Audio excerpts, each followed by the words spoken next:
অসহায় পরিবারের পাশে মানবিক সহায়তা হিসেবে ঘর মেরামতের জন্য টিন বিতরণ করলেন আশার আলো। ৩ মে রবিবার বিকেলে রংপুরের মিঠাপুকুর উপজেলার খুর্দ মুরাদপুর গ্রামের অসহায় বাসিন্দা আবু তালেব মিয়ার বসতঘরের মেরামতের জন্য টিন বিতরণ করা হয়েছে।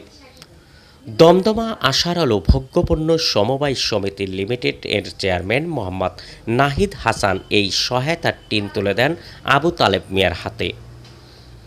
জানা যায়, দীর্ঘদিন ধরে জরাজীর্ণ একটি ছোট্ট ঘরে পরিবার পরিজন নিয়ে মানবতর জীবনযাপন করছেন আবু তালেব মিয়া। বৃষ্টি হলেই ঘরে পানি পড়ে, ফলে পরিবার নিয়ে প্রতিবেশীদের বাড়িতে আশ্রয় নিতে হয় তাকে। এমন পরিস্থিতিতে মানবিক সহায়তার হাত বাড়িয়ে দিয়েছে আশার আলো ভোগ্যপণ্য সমবায় সমিতি লিমিটেড।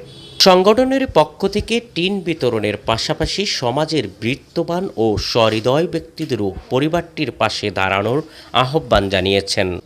মানবতার সেবায় এমন উদ্যোগ স্থানীয়দের মাঝে প্রশংসা কুড়িয়েছে। আশরাফুল ইসলাম, মিঠাপুকুর, রংপুর।